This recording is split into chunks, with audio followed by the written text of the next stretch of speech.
तू, भोले ओंकार तू, आयो शरण तिहारी शंभु तार तार तू। आप कितनी अवस्था के हैं? आपका क्या चल रहा है? 40 के हैं, 30 के हैं, 25 के हैं, 20 के हैं, 50 के हैं, 60 के हैं, 70 के हैं, 80 के हैं, जो भी आपकी अवस्था चल रही है, जो आपकी अवस्था चल रही है, आपकी अवस्था में व्यवहार की बहुत जरूरत है। आज के समय में एक बात बहुत अच्छे से धारण कर कर रखना कि घर में सारा सब कुछ है। बोलो री जी हाँ, सही बात है। तुम्हारे घर में भोजन की कमी तो नहीं है ना? जम के बोलो जरा। नहीं। तुम्हारे घर में कहीं रहने की कमी तो नहीं है ना? नहीं। तुम्हारे घर में पानी पीने की भी कमी तो नहीं है ना? सारा सुख है तुम्हारे घर में, ओढ़ने का, बिछाने का, रहने का, एसी, कूलर, पंखा, सारा सुख अपने घर में है। अच्छे मकान में रह रहे हैं, बाबा की कृपा से अच्छा भोजन कर रहे हैं, सारा सुख है। परिवार भी अच्छा है, पति भी अच्छा है, पत्नी भी अच्छी है, बहू भी अच्छी है, बेटा भी अच्छा है, पोता पोती भी अच्छे हैं, नाती पंती भी अच्छे हैं, सास ससुर भी अच्छे हैं, और मायके में माता पिता सब अच्छे हैं, मेरे भाई मेरे बंधु सब अच्छे हैं, सब अच्छे हैं। बस घर में कोई कमी नहीं है, घर में किसी वस्तु की कमी नहीं है, घर में कोई सामान की कमी नहीं है, पर घरों में एक चीज की कमी हो गई, व्यवहार की कमी हो गई। हमारा आपस का व्यवहार ठीक नहीं हो पाया।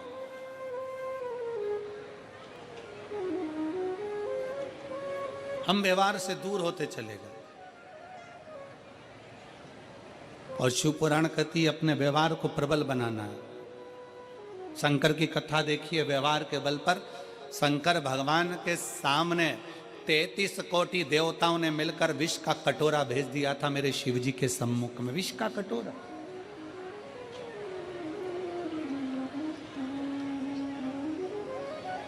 मेरे बाबा के सामने एक विष का कटोरा आ गया, शंकर जी के सम्मुख में विष का कटोरा।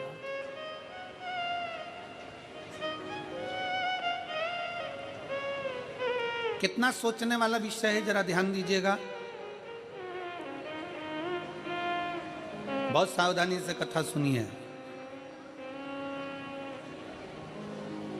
जिस कथा के लिए आप लोग आए हैं ना, इस कथा को बड़े दिल से श्रवण करिए। कल एक पत्र था, वो पत्र कोई विमला दीदी हैं, उन्होंने लिखा है कि गुरुजी, हम जब कथा सुनने के लिए बैठते हैं तो कहीं किताब बेचने वाले आ जाते हैं, कहीं कुरकुरा बेचने वाले आ जाते हैं, कहीं फूली बेचने वाले आ जाते हैं। गुरुजी, हम हरिद्वार से रोज केवल कथा सुनने के लिए रुड़की, कहीं से रुड़की हरिद्वार के पास में है सर, रुड़की से हम कथा सुनने के लिए रोज आते हैं प्रतिदिन। हमारा 1000-2000 रुपये रोज का खर्च होता है, पर उसके बीच में भी ये लोग इतना सामान, किताब बेचने वाले, कहीं सामान बेचने वाले आते रहते हैं, तो हमारी कथा चूक जाती है और हम बड़ी आस से कथा सुनने के लिए आते हैं।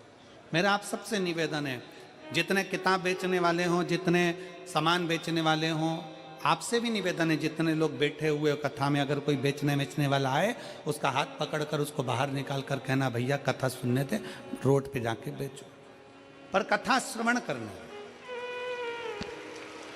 जितने दिल से सुन सकते हो, जितनी ये झोली तुम भर सकते हो, उतना बटोर लो इसको।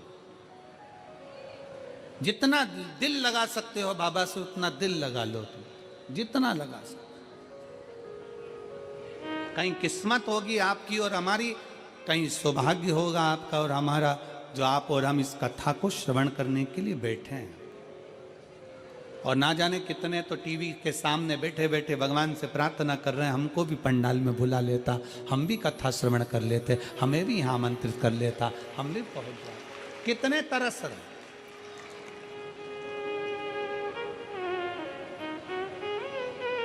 आपके घर में वस्तु की कमी नहीं, व्यवहार की कमी होती जा रही है। और अपना व्यवहार हमें श्रेष्ठ बनाना।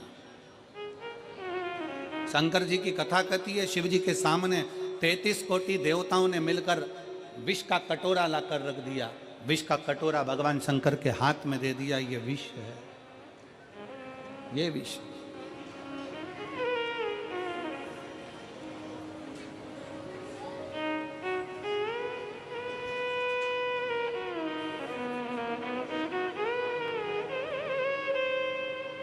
और सबसे पहले जब विष शंकर जी के पास में आया तो पास में नंदी बैठे हुए थे।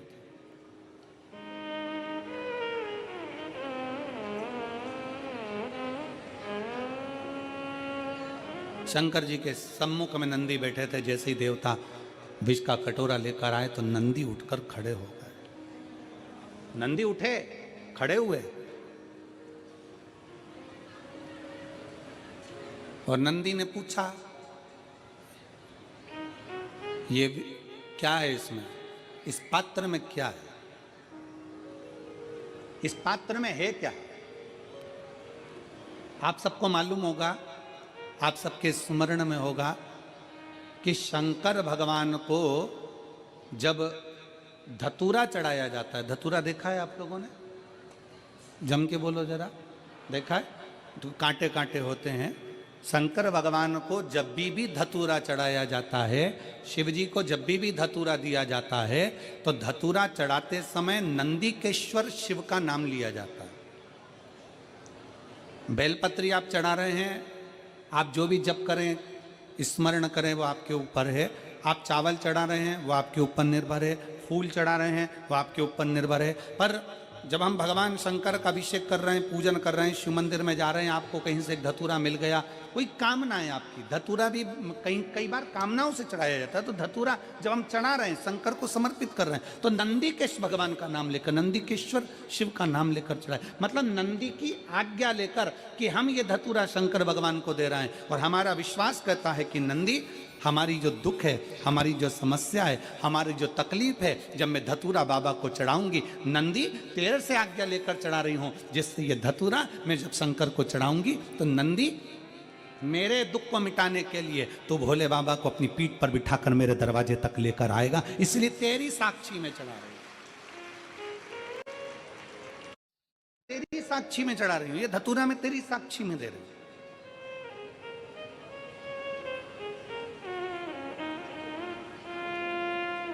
ये मैं तेरे विश्वास पर, तेरे भरोसे पर दे रहे हूं। एक पत्र है, और जब भोलेनाथ जी के पास में विष का कटोरा आया,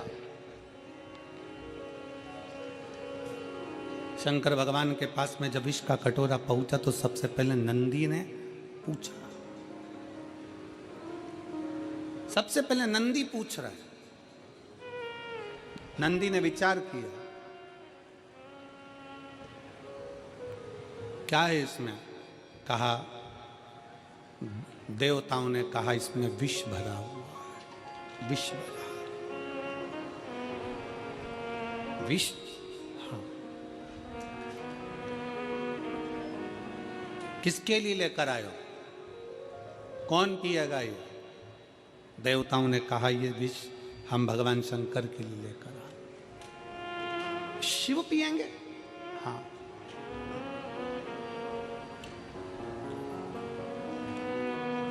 नंदी की आंख में से आंसू बहने लगे। जैसे ही आंख में से आंसू बहे, वहीं पर भृंगी खड़ा था, और भृंगी ने पूछा कि ये आज नंदी तुम रो रहे हो, तुम्हारी आंख में आंसू भरे हुए? नंदी किस लिए? नंदी कहते हैं आज भोले बाबा के लिए। दुनिया के लोग, कोई बेलपत्र लाता है, कोई जल लाता है, कोई दूध लाता है, कोई सामग्री लाता है, पर आज मेरे भोले बाबा के लिए विष आया।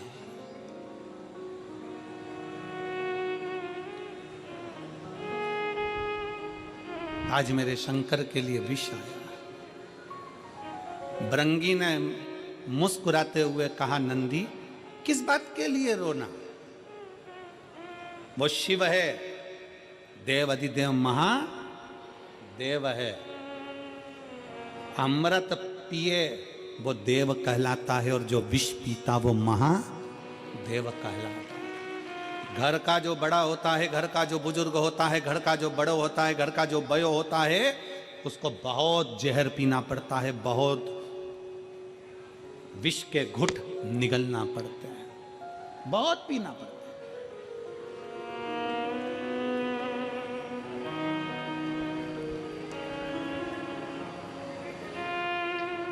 दुख झेलना पड़ता है। घर का बड़ा जो होता है ना, घर का जो बुजुर्ग होता है, मेरा सभी माताओं से निवेदन है, मेरे घर के बुजुर्गों से निवेदन है, मेरे सम्मुख में बैठे हुए माता पिताओं से निवेदन है कि एक बात अपने भीतर उतार लो।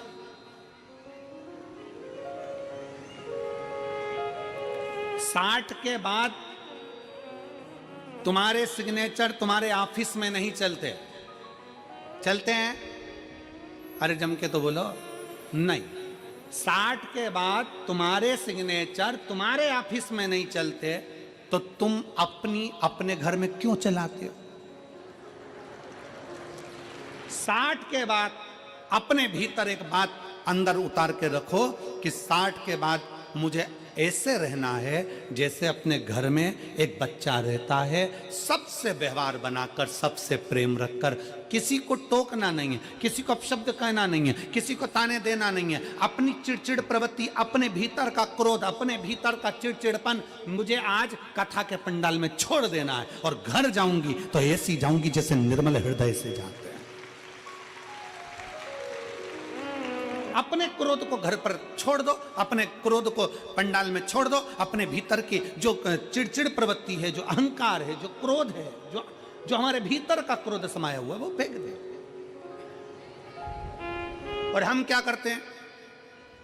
हम ये विचार में रहते हैं, बहू को कुछ नहीं आता, बेटों को कुछ नहीं आता, बेटी को कुछ नहीं आता, दामाद को कुछ नहीं आता, छोटे भाई को कुछ नहीं आता, छोटी दुल्हन को कुछ नहीं आता, इसको कुछ नहीं आता, उसको कुछ नहीं आता, बस केवल अपने को। ना 60 की अवस्था के बाद में ये विचार करना है कि हमको थोड़ा सा संभाल कर अपनी जिंदगी को जीना है।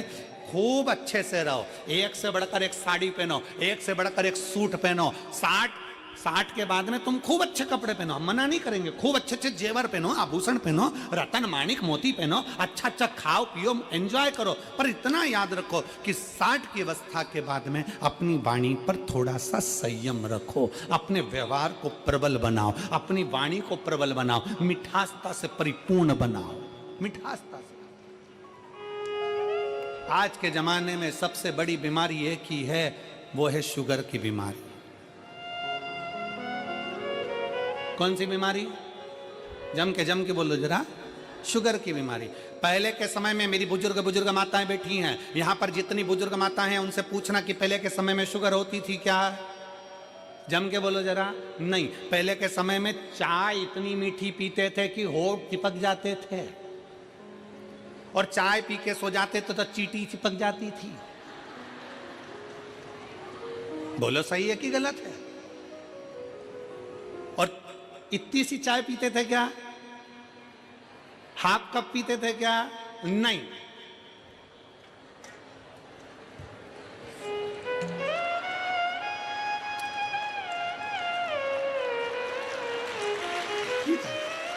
इतनी सी चाय से क्या होगा? तुम सोचो जरा, विचार करो कि इतनी सी चाय पीते थे। नहीं, दूध पिए इतना गिलास भर के, लोटा भरकर, मक्खन खाए ढेर सारा, खूब मीठा मीठा लड्डू पेड़ा, भोजन करे तो मीठा होना जरूरी है, उठे तो मीठा होना जरूरी है, चाय ढेर सारी लोटा भर के पीना, सुबह दोपहर शाम 3-4, और कहीं पे भी चले जाए फिर चाय आन दो, फिर मीठा आन दो। तो ये तो अपने चलता रहता। तो शुगर की बीमारी थी क्या? नहीं। क्यों नहीं थी?